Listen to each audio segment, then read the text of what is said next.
आज की वीडियो में हम बात करेंगे संविधान के आर्टिकल 199 के बारे में, जिसकी की हेडिंग है डेफिनेशन ऑफ मनी बिल यानी धन विधेयक की परिभाषा। इस आर्टिकल में टोटल 4 क्लोजेज हैं, तो आइए जानते हैं इन चारों क्लोजेज को एक एक करके। क्लोज 1 में हम बात करेंगे मनी बिल की डेफिनेशन के बारे में कि आखिर एक मनी बिल होता क्या है। असल में एक मनी बिल वो बिल होता है जिसमें कि केवल इन 7 मैटर से रिलेटेड प्रोविजंस शामिल होते हैं।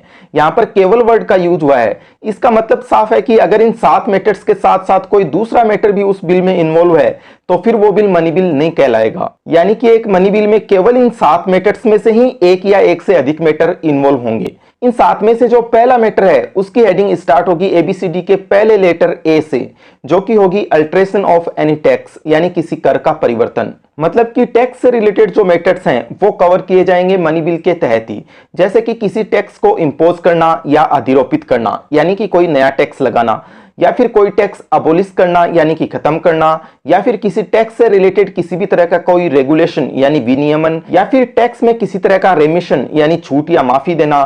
तो इस तरह के जो तमाम मैटर्स हैं टैक्स से रिलेटेड वो सारे के सारे कवर होंगे मनी बिल की डेफिनेशन में ही।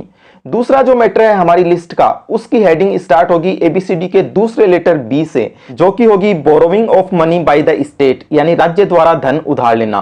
कहने का मतलब कि अगर कोई राज्य धन उधार लेता है या फिर कोई गारंटी देता है तो इस तरह के मैटर्स के रेगुलेशन से रिलेटेड चीजें भी पूरी तरह से कवर होंगी मनी बिल की डेफिनेशन में ही। इसके बाद तीसरा जो मैटर है हमारी लिस्ट का, उसकी हेडिंग स्टार्ट होगी एबीसीडी के तीसरे लेटर सी से, जो कि होगी कंसोलिडेटेड फंड ऑफ स्टेट से मनी अप्रोप्रिएट करना यानी राज्य की संचित निधि में से धन का विनियोग करना। यहाँ पर अप्रोप्रिएशन या विनियोग का मतलब है किसी पर्टिकुलर पर्पस के लिए पैसा आवंटित करना या फंड से पैसा निकाल लेना।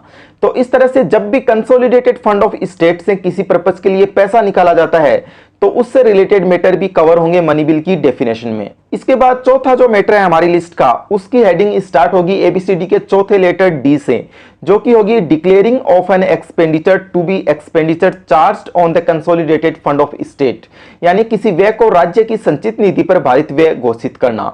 अब आप यहां पर यह बोलेंगे कि ये expenditure charged on consolidated fund of state क्या होता है। तो इस तरह के एक्सपेंडिचर की पूरी लिस्ट दी हुई है आर्टिकल 202 में। असल में ये इस तरह का एक्सपेंडिचर होता है जिसके संबंध में बजट पेश करते समय राज्य विधानमंडल में किसी भी तरह की कोई वोटिंग नहीं होती, यानी कि ये एक तरीके का फिक्स्ड एक्सपेंडिचर है जिसके बारे में राज्य विधानमंडल के अधिकार काफी कम होते हैं। इसी तरह के एक्सपेंडिचर का एक एग्जांपल है गवर्नर यानी राज्यपाल की सैलरी।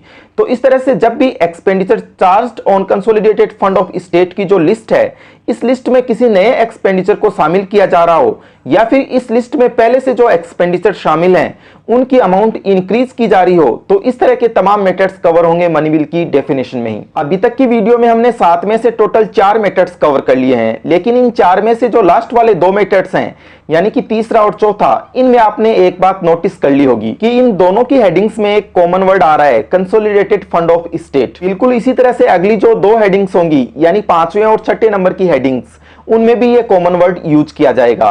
लेकिन उन दोनों हेडिंग्स में कंसोलिडेटेड फंड ऑफ स्टेट के अलावा एक और एडिशनल फंड के बारे में भी बात की जाएगी।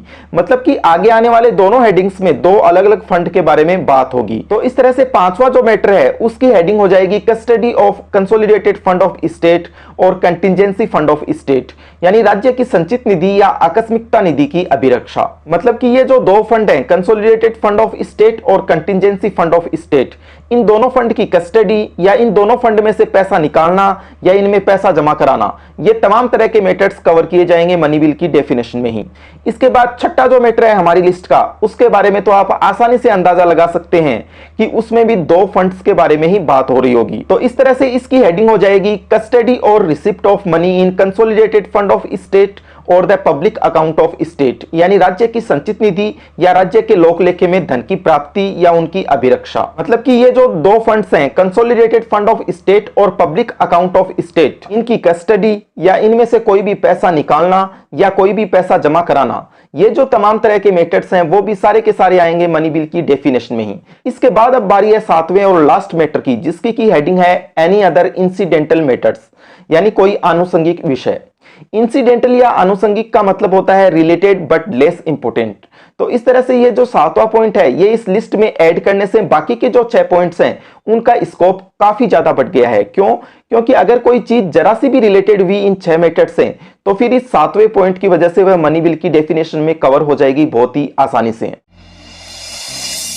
क्लॉज 2 में हम बात करेंगे उन 3 मेथड्स के बारे में जिनसे रिलेटेड प्रोविजंस अगर किसी बिल में है तो उसे मनी बिल नहीं माना जाएगा।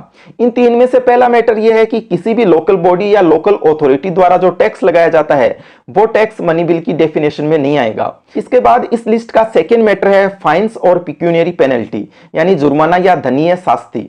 और फिर अंत में थर्ड मैटर है किसी भी लाइसेंस या सर्विस के लिए दी जाने वाली फीस। तो इस तरह से ये 3 मेथड्स इस तरह के हैं जिनसे रिलेटेड प्रोविजंस अगर किसी बिल में है तो उसे मनी बिल डेफिनेटली नहीं माना जाएगा। अब आपके मन में सवाल आ रहा होगा कि इन 3 पॉइंट्स को स्पेसिफिकली इस क्लॉज में मेंशन क्यों किया गया है। इसका कारण यह है कि इन तीनों ही पॉइंट्स को ऊपरी तौर पर देखने में ऐसा लगता है कि ये मनी बिल की डेफिनेशन में किसी न किसी तरह से कवर हो ही जाएंगे। तो इस तरह से यहां पर बिल्कुल साफ साफ जब ये लिख दिया गया कि ये तीनों मेथड्स मनी बिल में नहीं आएंगे तो उससे सारा का सारा जो कंफ्यूजन था इन 3 मेथड से रिलेटेड वो क्लियर हो गया है। क्लॉज 3 में इस बारे में बात की गई है कि अगर कभी कोई कंफ्यूजन हो जाता है कि कोई बिल मनी बिल है या मनी बिल नहीं है तो इस बारे में डिसीजन लेने का अधिकार होगा स्पीकर यानी कि विधानसभा के अध्यक्ष को, और वो जो भी डिसीजन लेंगे इस बारे में वह पूरी तरह से फाइनल होगा।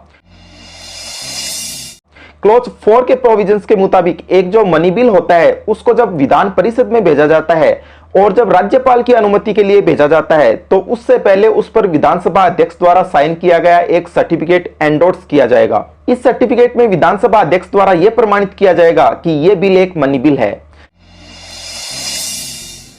बात करें अब इस बारे में कि आर्टिकल 110 के तहत जो पार्लियामेंट में मनी बिल की डेफिनेशन दी गई है और आर्टिकल 199 के तहत जो स्टेट लेजिस्लेचर यानी राज्य विधानमंडल में मनी बिल की डेफिनेशन दी गई है, क्या इनमें कोई डिफरेंस है? तो इसका जवाब है जी हां, एक छोटे से पॉइंट का डिफरेंस है। और वो डिफरेंस ये है कि आर्टिकल 110 में जो पार्लियामेंट में धन विधेयक की परिभाषा दी गई है वहां पर एक एडिशनल पॉइंट दिया हुआ है। वो एडिशनल पॉइंट है audit of the accounts of the union और ऑफ ए स्टेट यानी संघ और राज्य के लेखाओं की संपरीक्षा। कहने का मतलब कि ये जो पॉइंट है वो आर्टिकल 199 में जो राज्य विधानमंडल में मनी बिल की परिभाषा दी गई है उसमें नहीं है। इसके पीछे का कारण यह है कि हमारे देश में केंद्र और राज्यों के लिए अलग अलग कैग नहीं होता, बल्कि जो एकमात्र कैग है हमारे देश का वही केंद्र और राज्य दोनों ही तरह की सरकारों के ऑडिट का काम करता है। यही वजह है कि केंद्र और राज्य दोनों के ही अकाउंट्स के ऑडिट का सब्जेक्ट आता है पूरी तरह से केंद्र के अंडर में ही।